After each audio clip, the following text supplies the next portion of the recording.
마태복음 13장을 보면 하나님 나라의 비유들이 나오는데 그 중에 우리가 잘 알고 있는 4가지 땅에 떨어진 씨의 비유가 있습니다.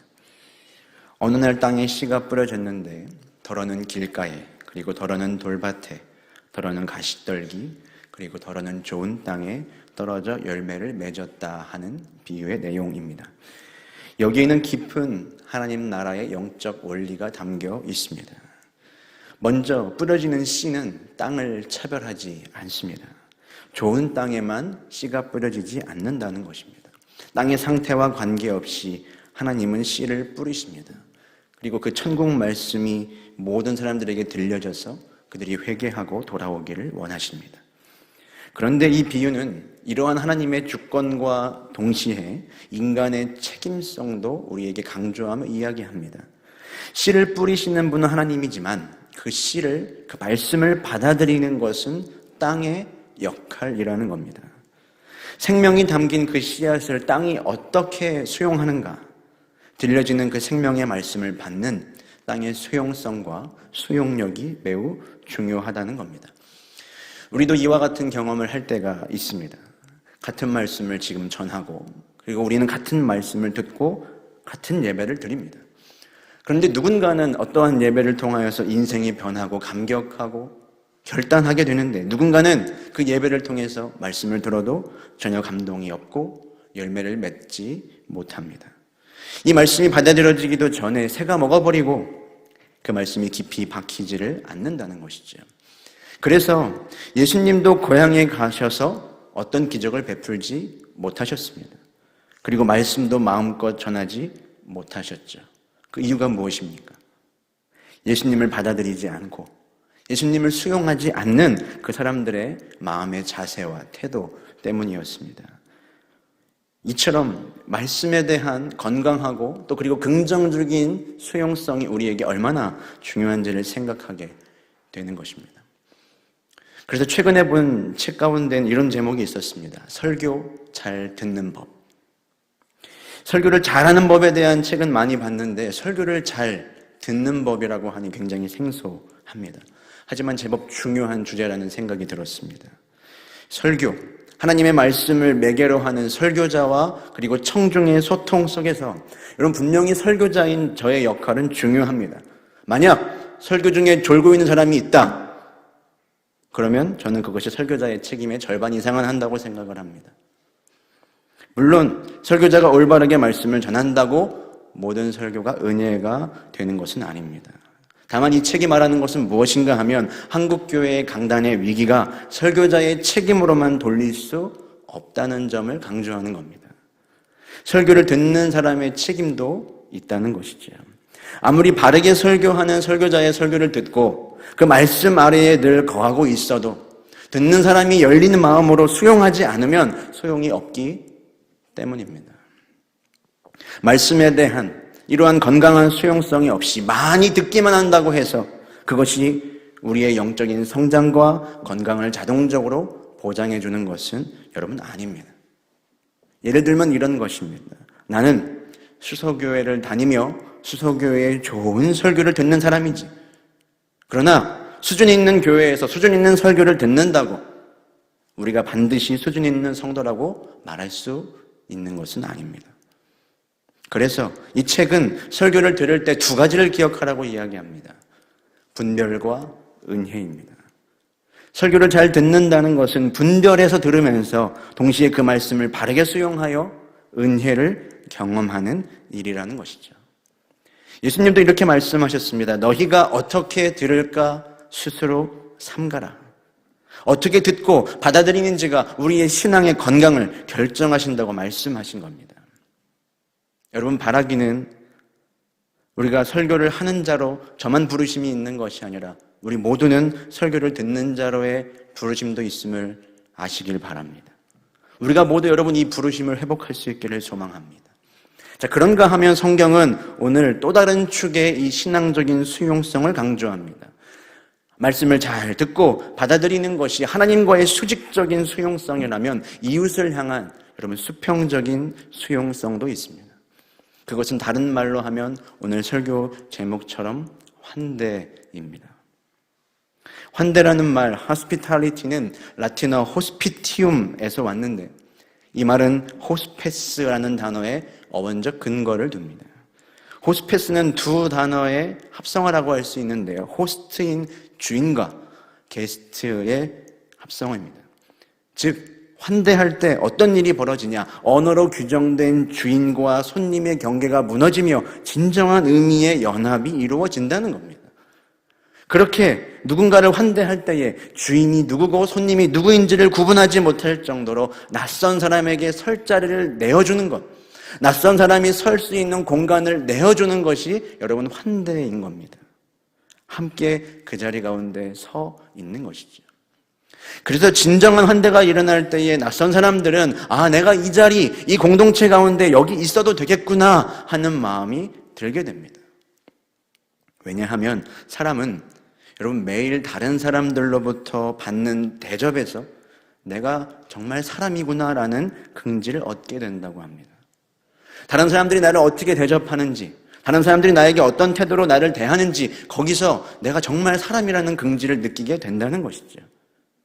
내가 하루의 모든 일과를 마치고 집에 들어섰을 때 가족들이 나를 맞이해주는 환대, 그리고 직장과 공동체에서 사람들이 나를 대하는 반응과 태도가 나의 존재를 확인하는 중요한 통로가 된다는 겁니다.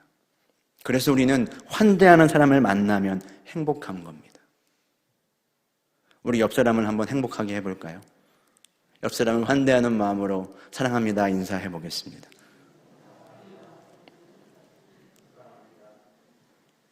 행복해지지 않으셨습니까?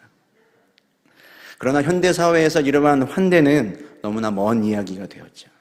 사회적 거리두기와 함께 충분한 환호는 줄어들었고 무엇보다 세상의 환대는 조건부입니다.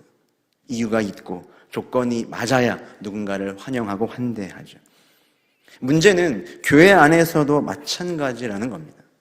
원래 기독교는 환대의 종교였습니다. 1세기 교회는 가장 손님들이 환대받는 장소였던 가정에서 열렸죠.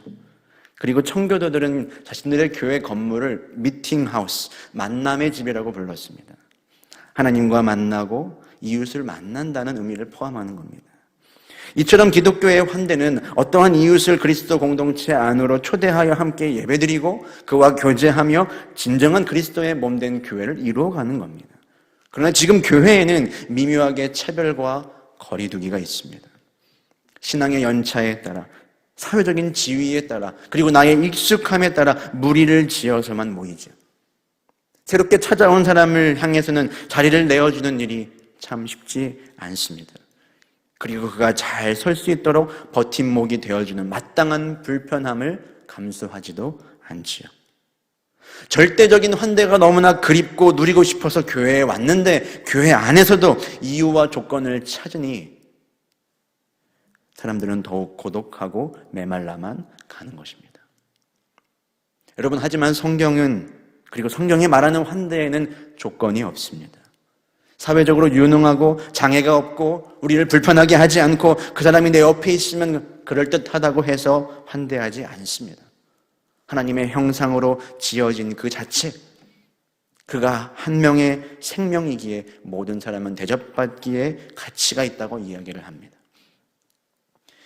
앞서 기도했듯이 우리 수서교회는 올해 3번에 걸쳐서 새생명 축제를 진행하고 있습니다. 부활절 다음 주일, 그리고 추수감사주일, 성탄절, 작정한 태신자를 모시고 오려고 합니다. 무엇보다 그들을 위해서 1년 내내 간절하게 기도를 하고 있습니다. 그런데 그렇게 많은 애를 써서 태신자를 데리고 교회에 왔는데 우리 안에 이 진정한 환대가 없어서 그들을 수용할 수 없다면 여러분 얼마나 안타까운 일이겠습니까? 여러분, 새로 오신 성도님이 처음 만나는 것이 하나님보다는 우리가 될 가능성이 더 높은데 어떻게 하시겠습니까? 그래서 오늘 우리가 읽은 요한 3서는 우리 모두에게 참 필요한 말씀입니다. 요한 3서는 장로 요한이 가이오라는 개인에게 쓴 편지입니다. 예수님께서 승천하시고 이 땅에는 거룩한 하나님의 교회가 세워졌습니다. 그리고 당시 초대교회에는 복음을 전하기 위해 순회하며 다니는 순회 전도자들이 많았습니다. 이들은 당연히 집이 없다 보니까 종종 여관에 머물 수밖에 없었는데 대개는 그 여관이라고 하는 것이 굉장히 불결하고 부정하며 머물 만한 곳이 못 되었습니다. 그래서 바울도 항상 복음을 전하러 다닐 때 루디아나 야손과 같은 사람들의 집에 머물고 성도들에게 신세를 졌죠. 가이오는 그런 사람 중에 한 명이었습니다. 그리고 손님을 접대하는 일에 충실했던 사람이죠.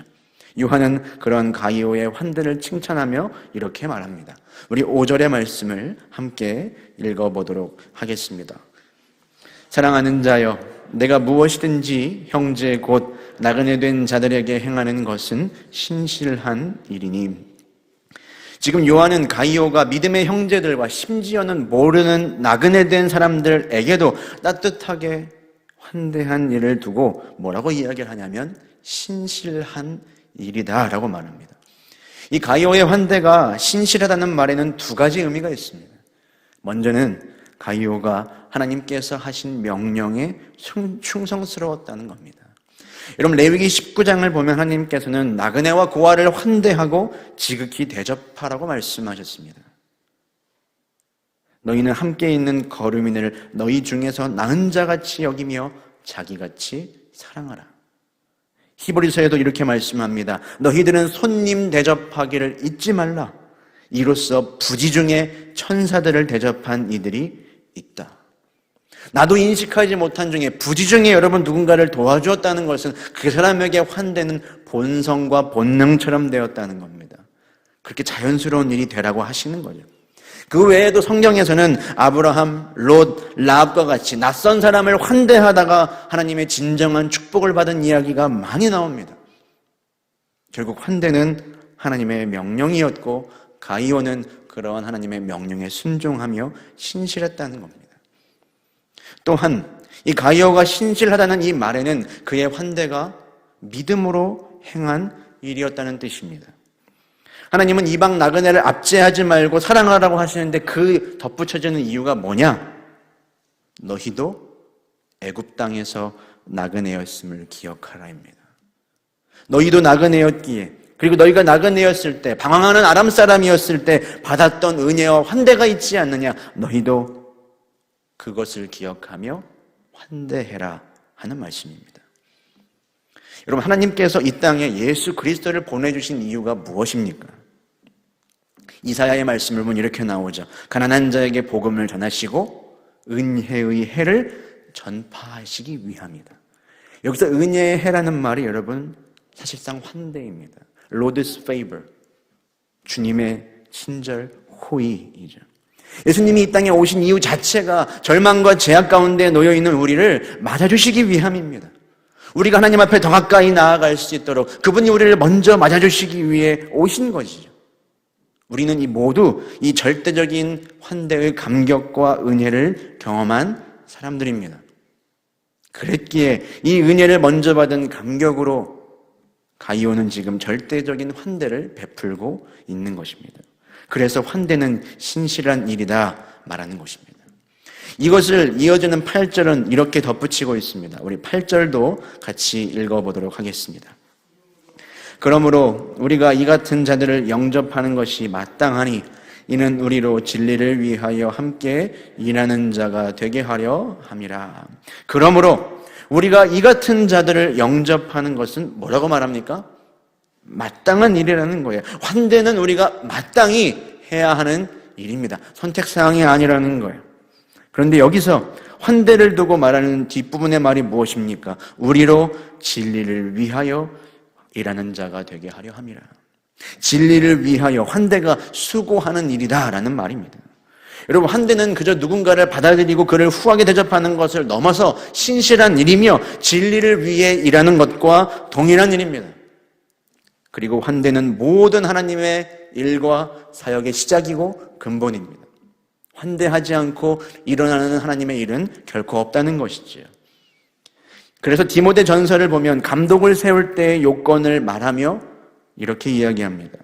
감독은 어떤 사람이 되어야 하냐? 책망할 것이 없으며 한 아내의 남편이 되며 절제하며 신중하며 단정하며 나그네를 대접하며 가르치기를 잘하며.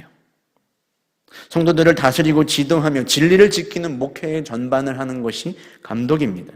그런데 그러한 감독의 요건에 책망할 것이 없는 것, 절제하는 것, 신중하는 것, 그런데 여기에 나그네를 대접하는 것도 있습니다. 더 재미있는 것은 뭐냐면 우리가 제일 중요한 덕목이라고 생각하는 잘 가르치는 것, 여러분 그것보다 나그네를 대접하는 것이 더 앞에 나온다는 겁니다. 가르치고 설교하는 것보다 어쩌면 환대하는 일이 더 중요하고 먼저라는 이야기죠. 여러분 그렇기에 우리는 이 누군가를 환대하는 일을 두고 나와는 관계없는 일이라 말할 것이 아니라 끊임없이 고민하고 씨름하고 훈련해야 하는 줄로 믿습니다. 저도 잘해서 하는 이야기가 여러분 아닙니다. 환대는 내가 받은 은혜로 하는 것이지만 결코 저절로 되는 것은 아닙니다. 절대적인 환대를 베풀어야 하지만 절대적인 방법은 없다고 생각합니다. 누군가는 저렇게 환대를 하는구나, 나도 저렇게 해야겠다, 모두가 반드시 따를 필요는 없다는 것입니다. 그러나 어떤 식으로든 누구든 환대해야 합니다. 누군가에게는 낯선 사람에게 베푸는 미소와 인사가 환대가 될 수 있습니다. 누군가에게는 옆 사람이 성경을 가지고 오지 않았을 때 예배 시간에 성경을 함께 보는 것이 환대일 수도 있지요. 그리고 누군가에게는 처음 온 사람에게 내가 늘 앉아서 마치 내 자리처럼 된 익숙한 자리를 내어주는 것, 여러분 그것이 환대일 수도 있습니다. 누군가에게는 교회 안의 길을 가르쳐주는 것, 그리고 누군가에게는 심지어 예배를 드린 후에 우리 교회에 처음 오셨군요, 그분의 손을 잡고 차 한 잔을 함께 나누는 것까지도 환대일 수 있는 것입니다. 이처럼 절대적인 방법은 없습니다. 다만 우리 예수님의 환대를 생각해 보면 우리가 따라가야 할 분명한 방향성은 있습니다. 누가복음 19장을 보면 삭개오의 이야기가 나오죠. 삭개오는 세리였습니다. 세리는 로마를 위해 일하는 종교적으로 부정하고 불결한 사람이었습니다. 그리고 분명 삭개오는 사람들로부터 배척을 당하며 그는 사회적인 영역에서 삶의 빈곤을 경험했을 것입니다. 그런 삭개오에게 예수님은 이렇게 말씀하시죠. 내가 오늘 너희 집에 유하여야 하겠다. 내가 오늘 너희 집에 들어가야 하겠다는 겁니다. 그렇게 예수님은 그와 친구가 되셨습니다. 사회적인 모든 비난을 감수하고 예수님이 먼저 삭개오를 찾아가셨다는 거죠. 그 외에도 예수님은 수가성 여인을 먼저 찾아가시기도 했습니다. 여러분 우리는 찾아오는 사람을 잘 맞이하는 환대만을 생각하죠. 하지만 진정한 예수님이 가르쳐 주시는 환대는 찾아온 사람을 맞이하는 것을 넘어 누군가를 찾아가는 것입니다. 예수님의 환대는 먼저 다가서는 것이었습니다. 내가 예수님을 믿고 사랑하기 전에 예수님이 나를 먼저 사랑하셨고 찾아내셨듯이 우리도 먼저 다가가는 것이 여러분 진정한 의미의 환대입니다. 새가족과 같이 낯선 사람이 여러분에게 말을 거시면 어떻게 하시겠습니까? 당연히 잘 안내하고 친절히 대하죠. 그렇게 하지 않을 수서교회 성도는 아무도 없습니다. 그런데 그것을 넘어서 내가 먼저 그 사람을 향해 손을 내밀고 다가가는 것이 예수님이 우리에게 가르쳐 주시는 진정한 환대라는 것을 기억하시길 바랍니다. 미국에 약 10,000명 정도 모이는 어떤 교회에 새로운 담임 목사님이 부임을 하게 되었습니다. 사람들은 새로 오시게 될 이 목사님에 대해서 이야기를 나누며 이 설레는 마음으로 교회에 들어가고 있었습니다. 그때 행색이 매우 남루하고 아주 지독한 냄새가 나는 불황자 한 명이 교회에 나타나서 먹을 것을 사기 위해 돈을 달라고 했습니다. 오직 몇 명의 성도만이 그 사람에게 간단한 인사를 했을 뿐 아무도 그에게 자비를 베풀지 않았습니다. 이 사람은 예배당 맨 앞줄에 앉아 예배를 드리려고 했지만 사람들은 그곳에는 앉을 수 없다며 그를 가장 뒷좌석으로 안내해 주었습니다. 예배가 시작이 되고 교회의 장로님이 나오셔서 새로 오신 담임 목사님을 소개했습니다. 모든 성도는 다 기쁜 마음으로 일어나 목사님을 환영하는 손뼉을 쳤습니다. 그러나 목사님은 강대상에 없었습니다. 맨 뒤에 앉아있던 거지가 강대상으로 천천히 올라갔습니다. 그리고 마이크를 건네 받아 바로 제가 새로 부임한 담임 목사라고 이야기를 했습니다. 성도들의 박수 소리는 점점 줄어들었습니다. 목사님은 어떤 말도 하지 않으시고 성경 한 구절을 읽어 내려가셨습니다. 너희에게 이르노니 너희가 여기 내 형제 중에 지극히 작은 자 하나에게 한 것이 곧 내게 한 것이니라. 목사님은 자신이 오늘 개인 아침에 경험했던 일을 성도들에게 이야기했습니다. 곳곳에서 우는 소리가 들렸고 부끄러움으로 성도들은 고개를 들지 못했습니다. 이어서 목사님은 이렇게 이야기를 했습니다. 저는 오늘 많은 사람들이 모여있는 모임은 보았지만 하나님의 교회는 보지 못했습니다. 이 이야기는 완전한 실화는 아니고 몇 개의 이야기가 엮어진 예화입니다. 하지만 분명한 충격을 우리에게 주죠. 사랑하는 성도 여러분, 우리의 모습은 어떻습니까? 봉사도 하고 사역도 하고 예배도 드리고 심지어 설교도 하는데 주님이 교회를 찾아오셨는데도 불구하고 환대하지 않는다면 여러분, 나는 어떤 사람입니까? 그토록 나는 사랑하는 주님을 섬긴다고 노력했는데 주님이 내가 너를 모르겠다라고 말씀하시면 여러분 어떻게 해야 하는 것입니까? 오래전 제가 주일 어느 날에 교회에 오는 길에 있었던 일입니다. 이 수서로 이사를 오고 나서 이 수서동 지역에서는 정말 보기가 힘들었는데 주일 아침에 교회를 오는 길에 쓰레기통을 뒤지시는 한 분을 본 적이 있습니다. 원래대로라면 그냥 지나치지 않았을 텐데 그날이 주일이다 보니까 오히려 마음이 갈등이 되었습니다.